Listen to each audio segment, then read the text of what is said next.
ఇక పేదోడు సీఎం కావడం నచ్చట్లేదేమో, ఆ కుర్చీలో నన్ను చూసి కేసీఆర్ జీర్ణించుకోలేకపోతున్నారేమో, ఆయన కొడుకు ఉండాల్సిన చైర్లో నన్ను చూడలేరేమో, అందుకే సభకు రావడానికి ఆయన ఇష్టపడలేదు.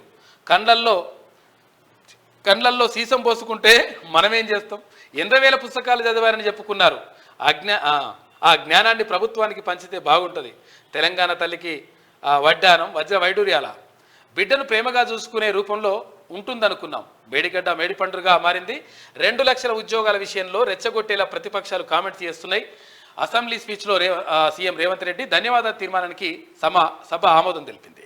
మరి నిజంగానే అన్న పాపం ఆయన ఏదో 22 ల్యాండ్ క్రూజర్లు విజయవాడ కొనుక్కొని మంచిగా సెటప్ చేసుకొని కేటీఆర్ ముఖ్యమంత్రిని చేయగానే రై అని ఇక 3 కోట్ల కారు దిగేసరికి అది గంత ప్లాన్ చేసుకుంటే వచ్చిన కూర్చునేసరికి ఏం చేయాలో అర్థం కావట్లేదు. ఎక్కువ అయింది. కేసీఆర్ ప్రధాని మోడీది ఫెవికాల్ బంధం అని చెప్పేసి రేవంత్ రెడ్డి. గ్రూప్ 1 గరిష్ట వయోపరిమితి 46 ఏళ్ల పెంపు సీఎం కు. ఇక ఇది పేదోడు ఇట్లా ఒక పేద బిడ్డ అసెంబ్లీకి ఇట్లా వస్తే ఆయనకు నచ్చలేదని చెప్పేసి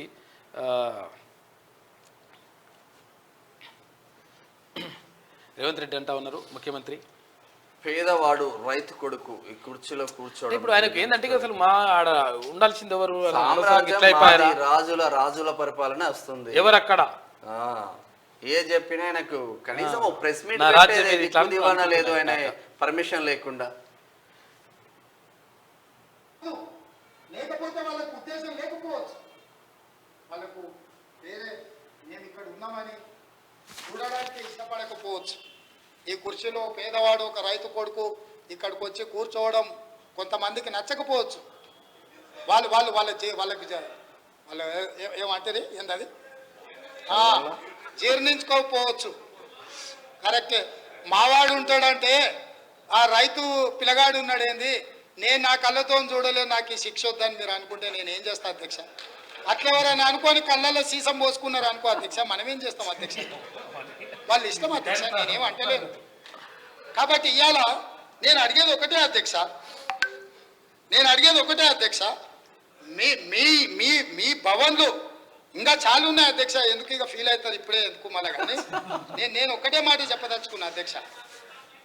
ఇవాళ పెద్దలు పల్లా రాజేశ్వర రెడ్డి గారు లేవనెత్తిన అంశాలు కానీ, మిత్రుడు అక్బరుద్దీన్ ఓవైసీ గారు ప్రస్తావించిన విషయాలు కానీ, మా మిత్రుడు పాయల్ శంకర్ మాట్లాడిన విషయాలు కానీ, లేకపోతే పూనంనేని సాంబశివరావు గారు కూడా చాలా సింగరైన విషయాలు, రెగ్యులరైజేషన్ విషయాలు, ఉద్యోగ విషయాలు చాలా అంశాలు ప్రస్తావించారు అధ్యక్ష.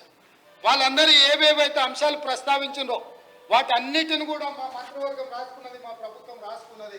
తప్పకుండా చట్ట పరిధిలో చేయాల్సిన అన్ని పనులను చేస్తాము. మేము మీ నుంచి అది ముఖ్యమంత్రి చెప్తుంది ఆ విషయం పట్టుకోలేకపోతున్నట్ట కాక మరి దిశ కళ్ళ సీసం పోసుకోవడం మేమేం చేస్తాం? ఇక ఆల్ ఇష్టం అని అంటుండే. గ్రూప్ 1 గరిష్ట వయోపరిమితి 46 ఏళ్లకు పెంపు.